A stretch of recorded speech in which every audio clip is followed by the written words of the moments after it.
Hello साथियों, आप सभी को मेरा नमस्कार। दोस्तों, आप सभी का एक बार फिर से अपने यूट्यूब चैनल राज एजुकेशन हेल्थ में स्वागत है। दोस्तों, मैं आपको बताता हूँ कि आपका जो राजस्थान का सामान्य अध्ययन है, कौन सी भर्ती के लिए, Rajasthan high court group D परीक्षा के लिए सबसे महत्वपूर्ण टॉपिक है। दोस्तों, इस पर हम चर्चा करने वाले हैं।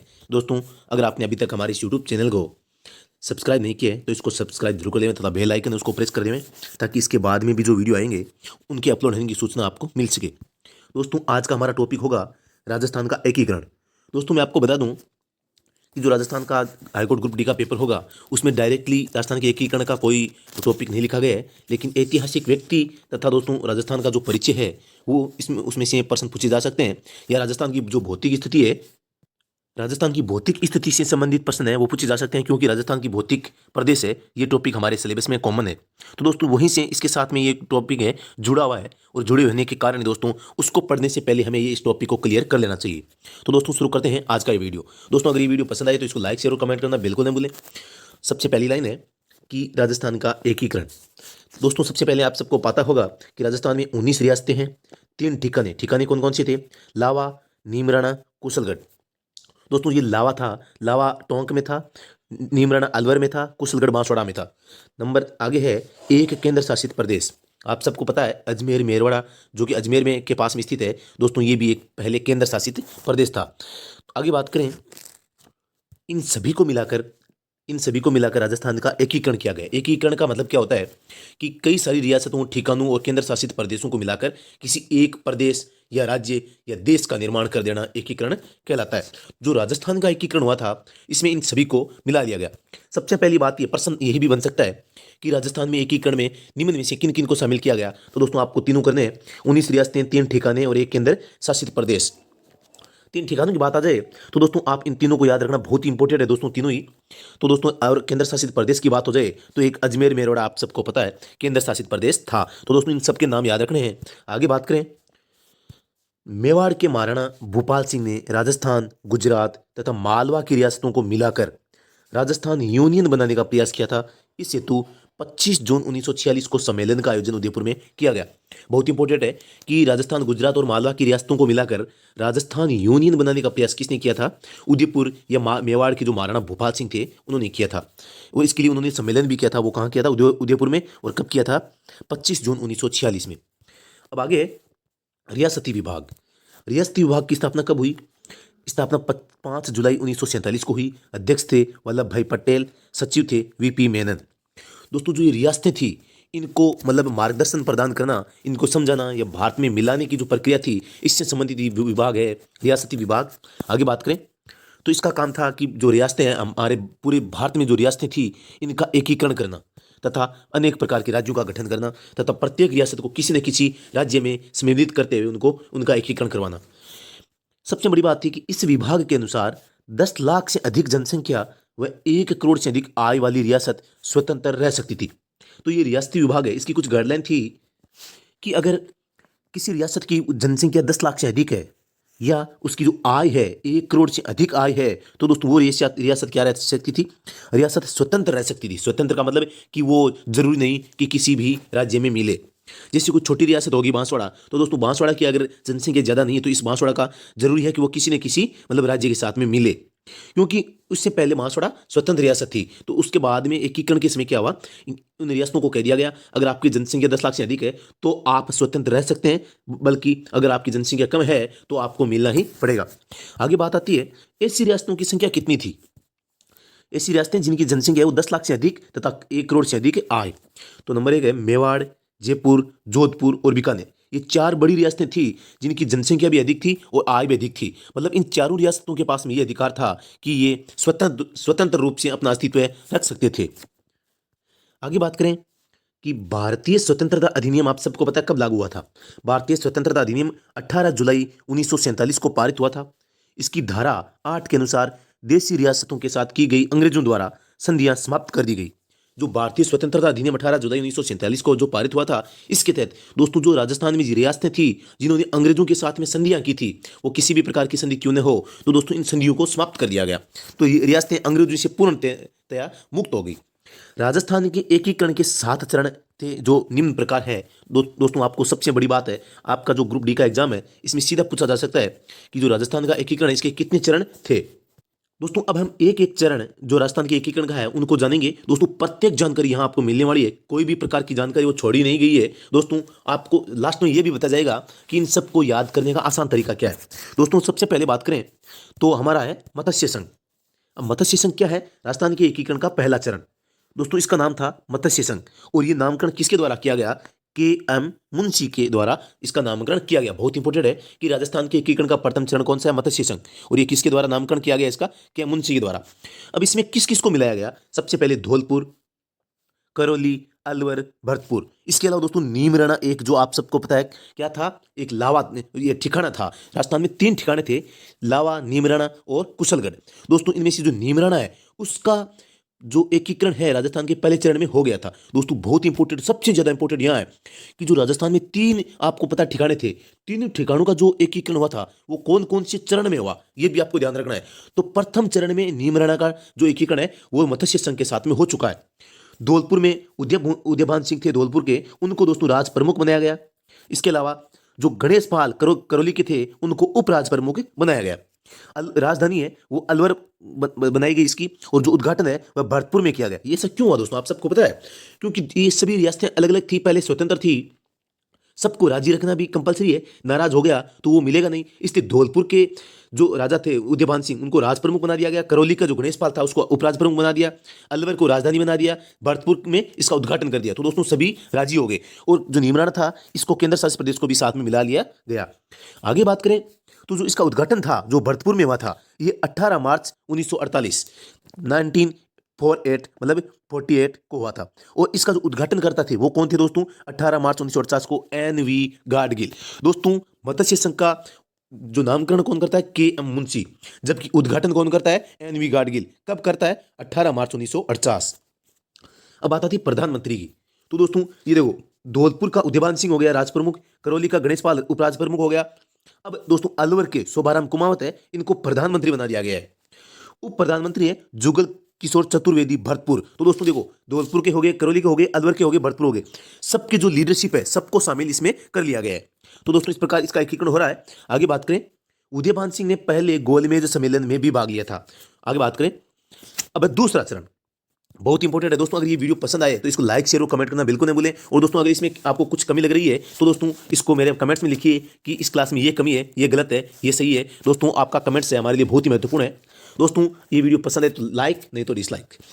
आगे बात करें, दूसरा चरण है वो क्या कहता है? जो राजस्थान का एकीकरण का जो दूसरा चरण था उसमें उसका नाम है वो राजस्थान संघ रखा गया, या इसका नाम है वो पूर्व राजस्थान, मतलब राजस्थान से पूर्व का जो एकीकरण था उसकी बात हो रही है। तो राजस्थान संघ या पूर्व राजस्थान इस दूसरे चरण का नाम रखा गया। दोस्तों इसमें किस किस को शामिल किया गया? कोटा, बूंदी, झालावाड़, डूंगरपुर, बांसवाड़ा, प्रतापगढ़, टोंक, शाहपुरा। दोस्तों इसके अलावा 2 और थे, किशनगढ़ और कुशलगढ़। किशनगढ़ एक रियासत थी, जबकि कुशलगढ़ दोस्तों आप सबको पता है क्या था? एक ठिकाना था जो बांसवाड़ा में आता है। आगे बात करें दोस्तों, तो कोटा के भीम सिंह थे, इनको राज प्रमुख बनाया गया और राजधानी भी कोटा को बनाया गया। और इसके अलावा उद्घाटन है वो भी कोटा में रखा गया। और दोस्तों ये कब किया गया? 25 मार्च 1948। 25 मार्च 1948 को दोस्तों क्या हुआ? उद्घाटन हुआ। और ये उद्घाटन भी किसके द्वारा किया गया? एन.वी. गाडगिल के द्वारा। जो प्रथम चरण था मत्स्य संघ उसका भी उद्घाटन एन.वी. गाडगिल ने किया है, जबकि दूसरा चरण है उसका भी उद्घाटन एन.वी. गाडगिल ने किया है। इसके अलावा जो बूंदी थी, बूंदी के बहादुर सिंह थे, बहादुर सिंह को वरिष्ठ और उपराज प्रमुख बनाया गया। दोस्तों ये वरिष्ठ और कनिष्ठ क्यों हुए? क्योंकि दोस्तों 2 व्यक्ति ऐसे रह गए जिनको दोनों को बनाना अगर अनिवार्य हो जाए तो दोस्तों दोनों को राजी रखने के लिए, दोनों को शामिल करने के लिए ऐसा किया गया। तो बहादुर सिंह को वरिष्ठ उपराज प्रमुख बनाया गया, जबकि जो डूंगरपुर है वहां के लक्ष्मण सिंह को कनिष्ठ राज प्रमुख बनाया गया। इसके अलावा दोस्तों शाहपुरा जो भीलवाड़ा के अंदर आता है, गोकुलाल असावा उनको दोस्तों पीएम बनाया गया, मतलब प्रधानमंत्री नियुक्त किया गया। दोस्तों उसमें क्या था? जो राज्य था वो राज्य, उस राज्य में मुख्यमंत्री का पद नहीं था, एक प्रकार से प्रधानमंत्री का जो पद है वो था दोस्तों। तो इसके अलावा दोस्तों किशनगढ़ और कुशलगढ़ ये भी इसमें शामिल थे। कुशलगढ़ एक प्रकार का ठिकाना है, जबकि किशनगढ़ अजमेर के पास की एक रियासत थी।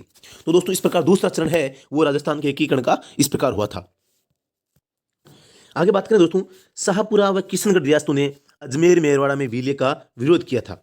दोस्तों शाहपुरा जो रियासत थी एक थी किशनगढ़, इन दोनों ने कहा था कि हम अजमेर मेरवाड़ा के साथ में नहीं मिल सकते। तो इस प्रकार इनका जो विलय अजमेर मेरवाड़ा में नहीं किया गया और इनका विलय है वो राजस्थान संघ में कर दिया गया था दूसरे चरण में।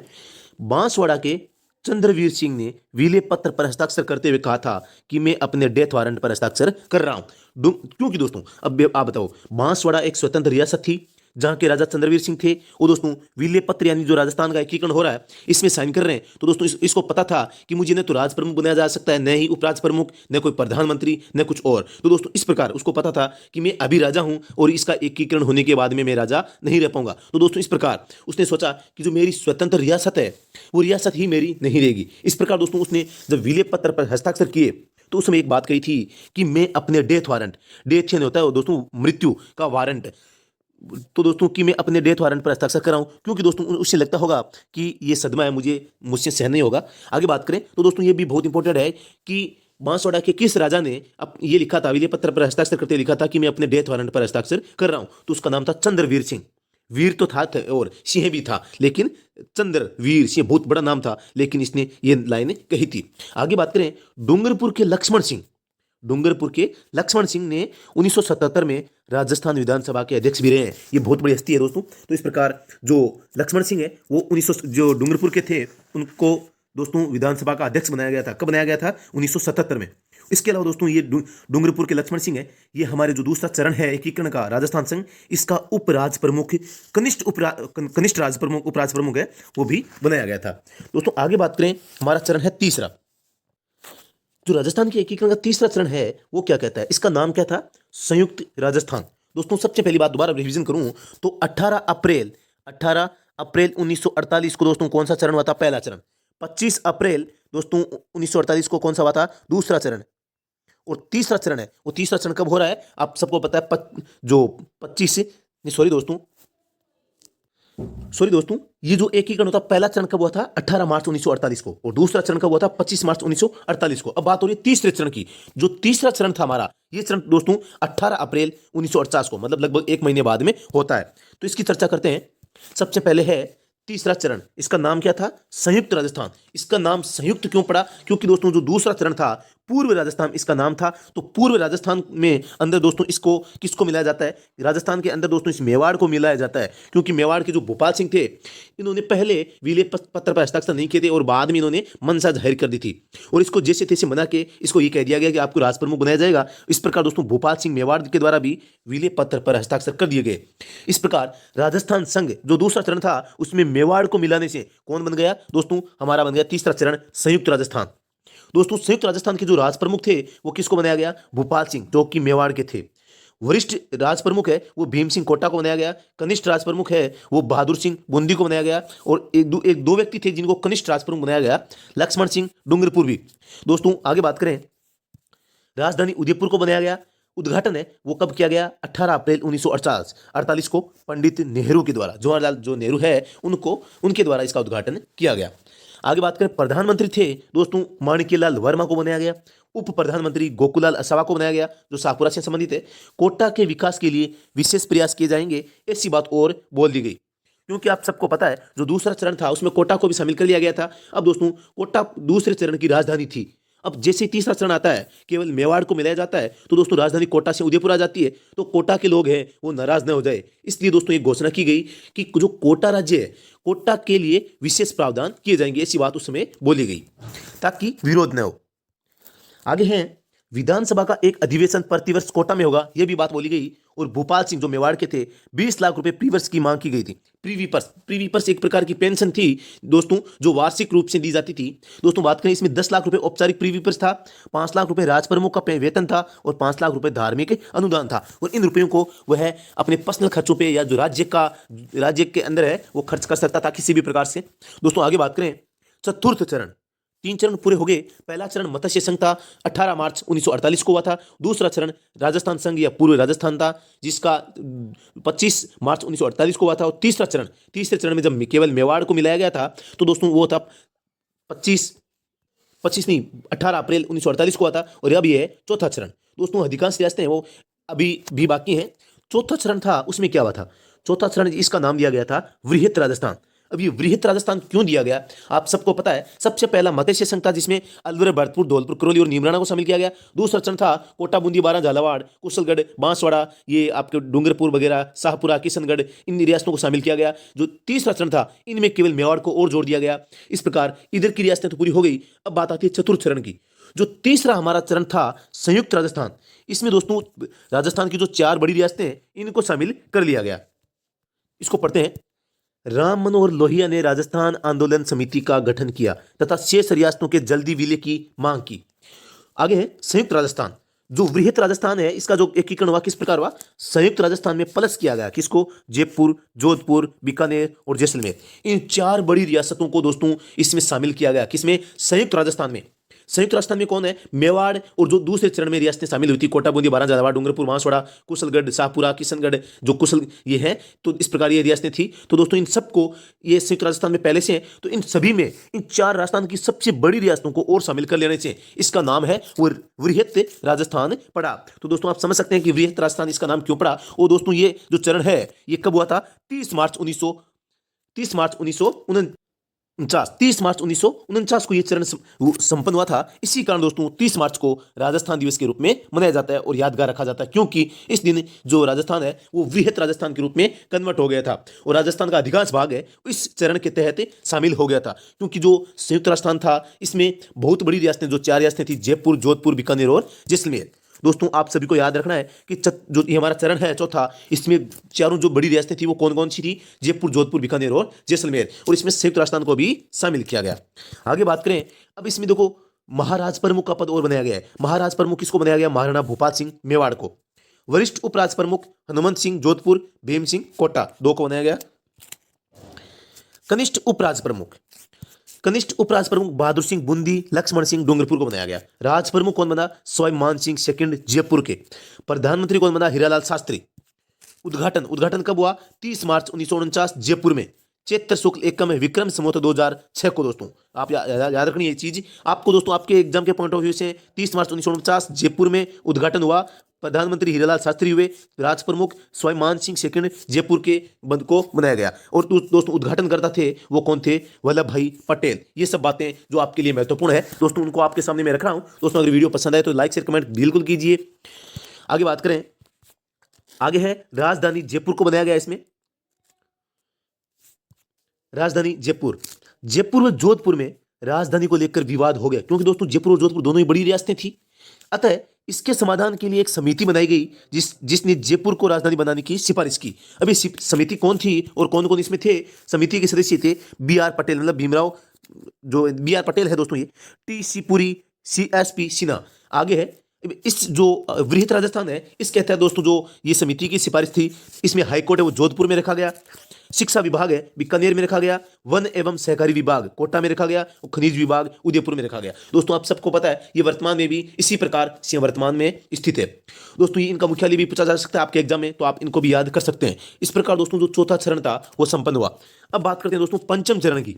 जो 5वां चरण है उसमें किसको शामिल किया गया, इसका नाम दोस्तों, चौथा चरण क्या था दोस्तों, सबसे पहला संघ था मत्स्य संघ, दूसरा चरण था राजस्थान संघ, तीसरा था संयुक्त राजस्थान, चौथा था वृहत राजस्थान और 5वां हो गया संयुक्त वृहत राजस्थान। तो दोस्तों 5वां चरण है संयुक्त वृहत्तर राजस्थान, मतलब इसमें भी किसी न किसी को और मिलाया गया है। तो दोस्तों इसमें जो वृहत राजस्थान है इसमें मत्स्य संघ को मिला लिया गया, क्योंकि इतने समय तक जो पहला चरण था मत्स्य संघ, वो एक बार जो केवल मत्स्य संघ है वो सेपरेट था, इस समय इसको भी मिला लिया गया है। ये है बात, इसकी बात करें तो 15 मई 1949 को मत्स्य संघ का विलय किया गया। शोभाराम कुमावत को शास्त्री मंत्रिमंडल में शामिल किया गया। शास्त्री मंत्रिमंडल का मतलब है जो हीरालाल शास्त्री थे वो प्रधानमंत्री थे और दोस्तों उनके मंत्रिमंडल में शोभाराम कुमावत को शामिल किया गया। आगे बात करें, कृषि विभाग है वो भरतपुर को दिया गया, क्योंकि मत्स्य संघ को मिला रहे, मत्स्य संघ का विलय शंकरराव देव समिति की सिफारिश पर किया गया। अन्य सदस्य कौन थे शंकरराव देव समिति के, प्रभुदयाल और RK सिद्धवा, ये 3 सदस्यीय समिति थी जो शंकरराव देव समिति कहलाती है और इसका काम था मत्स्य संघ का विलय करवाना। तो दोस्तों आपको ये समिति का नाम भी पूछा जा सकता है कि जो मत्स्य संघ का विलय हुआ वो किस समिति की सिफारिश पर हुआ। आगे बात करें दोस्तों छठा चरण, बहुत इंपॉर्टेंट दोस्तों, मैंने अपने हाथ से जो कंटेंट तैयार किया आपके सामने रखा है। आगे बात करें छठा चरण है वो कब हुआ? राजस्थान छठे चरण का नाम पड़ा था राजस्थान, और ये कब हुआ था? 26 जनवरी 1950 को। आप सबको पता होगा कि 26 जनवरी 1950 को ही भारत का जो संविधान है उसको लागू किया गया। अब आगे हैं, आबू व देलवाड़ा सहित 89 गांव गुजरात बॉम्बे में मिलाए गए तथा शेष सिरोही को राजस्थान में मिलाया गया। दोस्तों बहुत अच्छी बात है, क्योंकि जो सिरोही है, सिरोही का आधा सिरोही को तो दोस्तों किस में मिला दिया गया? गुजरात में, मतलब उसमें बॉम्बे था तो बॉम्बे में मिला दिया गया, और शेष सिरोही को दोस्तों राजस्थान में मिला दिया गया। दोस्तों आपसे पूछा जा सकता है कि सिरोही का जो विलय है राजस्थान में कब हुआ? तो छठे चरण में। लेकिन यहां दोस्तों केवल लगभग 50% सिरोही का इसमें विलय हो रहा है। बाकी जो विलय है आबू देलवाड़ा सहित जो 89 गांव है उनको गुजरात में मिलाया जा रहा है। यह भी बात आप ध्यान रखना कि कौन से चरण में कौन से गांव को मिलाया गया है। आगे बात करें तो इसमें गोकुल भाई भट्ट का हातल गांव भी शामिल है।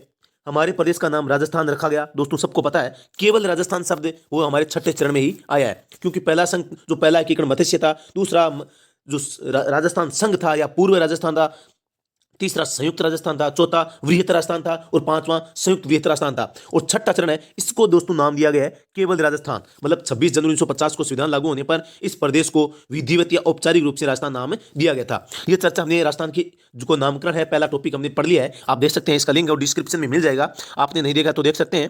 दोस्तों इसके आगे है हीरालाल शास्त्री।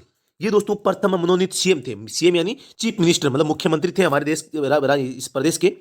अब है दोस्तों सातवां चरण। सातवां चरण कब हुआ था? 1 नवंबर 1956। अभी 1 नवंबर 1956 को क्यों हुआ? क्योंकि दोस्तों इसी दिन हमारा राजस्थान वर्तमान स्वरूप में आया था, और दोस्तों इस समय भारत में एक राज्य पुनर्गठन आयोग की स्थापना कर दी गई थी। किसके निर्देशन में? फैजल अली आयोग के नाम से भी उसको जाना जाता है। फैजल अली इसके अध्यक्ष थे।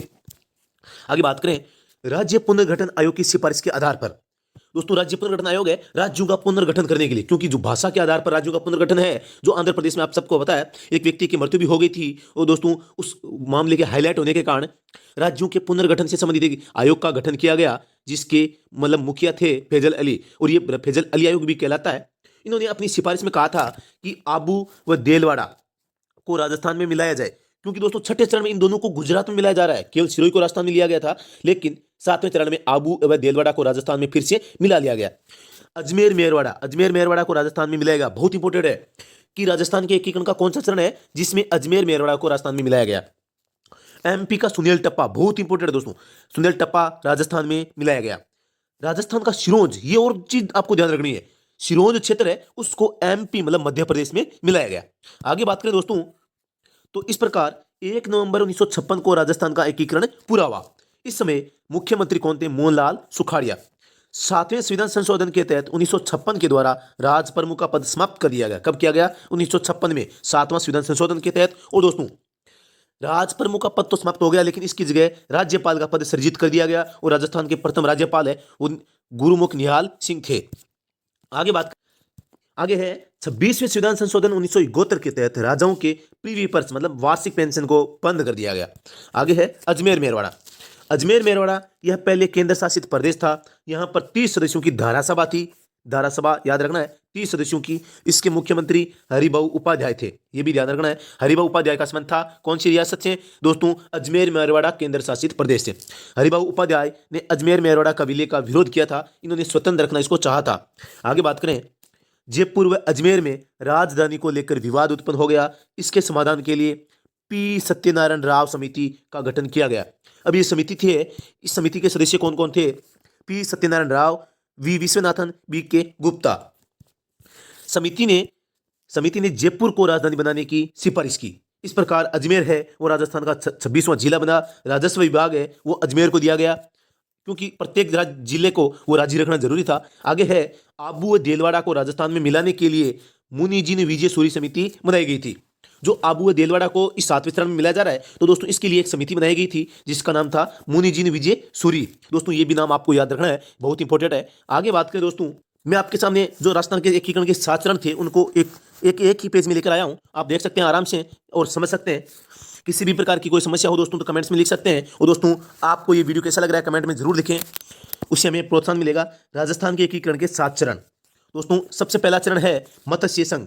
ये कब हुआ था? 18 मार्च 1948 को। इसमें किस किस को मिलाया गया? अलवर, भरतपुर, धौलपुर, करौली और नीमराना एक केंद्र आपके ठिकाना है। आगे बात करें, नंबर 2 है राजस्थान संघ या पूर्व राजस्थान भी कह सकते हैं। 25 मार्च 1948। इसमें कोटा, बूंदी, झालावाड़, डूंगरपुर, बांसवाड़ा, प्रतापगढ़, टोंक, शाहपुरा, किशनगढ़ और कुशलगढ़। ये कुशलगढ़ क्या है दोस्तों? एक ठिकाना है। तो 2 ठिकाने इसमें शामिल हो गए। दोस्तों आगे बात करें, संयुक्त राजस्थान। संयुक्त राजस्थान इसका गठन कब हुआ था? 18 अप्रैल 1948। राजस्थान संघ में मेवाड़ को जोड़ा गया। इस प्रकार ये हो गया। आगे बात करें, चौथा चरण था हमारा वृहत राजस्थान। 30 मार्च 1949 को हुआ था और इसी कारण 30 मार्च को हमारा राजस्थान दिवस मनाया जाता है। इसमें दोस्तों जो तीसरा चरण था संयुक्त राजस्थान, उसमें 4 बड़ी रियासतों जयपुर, जोधपुर, बीकानेर और जैसलमेर को मिलाया गया। दोस्तों अगला चरण है हमारा 5वां चरण, संयुक्त वृहत्तर राजस्थान। दोस्तों 15 मई 1949 को इसका एकीकरण हुआ था। इसमें दोस्तों मत्स्य संघ व वृहत राजस्थान को वापस एक जगह शामिल कर लिया गया। अगला चरण है राजस्थान। सबसे पहले राजस्थान, केवल राजस्थान शब्द है वो छठे चरण में इस सामने आया है 26 जनवरी 1950, क्योंकि इसी दिन संविधान लागू हुआ था। इसमें आबू देलवाड़ा हटाकर सिरोही को मिला लिया गया। याद रखना है दोस्तों आपको। अब है 7वां चरण। 7वां चरण है वर्तमान राजस्थान है वो हमारा अस्तित्व में आया था 1 नवंबर 1956 को। इसमें दोस्तों आबू देलवाड़ा को राजस्थान में मिलाया गया, अजमेर मेरवाड़ा भी जुड़ा, सुनेल टप्पा भी जुड़ा, और सिरोंज क्षेत्र है वो बाहर हो गया, जिसको मध्य प्रदेश में मिला दिया गया। तो दोस्तों इस प्रकार आज का ये टॉपिक हमारा राजस्थान का एकीकरण यहाँ समाप्त होता है। दोस्तों इसके संबंध में महत्वपूर्ण प्रश्न होंगे, उनको भी हम आगे वीडियो में उनका अभ्यास करेंगे। दोस्तों अगर ये वीडियो आपको पसंद आता है तो आप इसको लाइक शेयर कमेंट जरूर कीजिए। दोस्तों हमारा ये सिलेबस है हाई कोर्ट ग्रुप डी परीक्षा के लिए, रीट 2021 परीक्षा के लिए बहुत ही महत्वपूर्ण टॉपिक है। दोस्तों इसके अलावा बात करें, हमारा एक और कोर्स है ड्राइवर भर्ती से संबंधित संपूर्ण सिलेबस है, वो भी टॉपिक चल रहा है। तो दोस्तों अगर आप ड्राइवर की परीक्षा की तैयारी कर रहे हैं तो आप वो वीडियो देख सकते हैं। इसके अलावा दोस्तों जो हाईकोर्ट ग्रुप डी में अंग्रेजी और हिंदी का भी सिलेबस है, तो अंग्रेजी की स्पेशल क्लास है वो लगाई जाएगी, जिसमें आपको मजा आ जाएगा देखकर। उसको प्रत्येक पर्सन है उसको बहुत ही अच्छे तरीके से समझाया जाएगा कि दोस्तों हम अंग्रेजी को पढ़ तो लेते हैं, लेकिन जो प्रश्न उत्तर होते हैं, प्रश्न से उत्तर निकालना हमारी ये कमजोरी रहती है।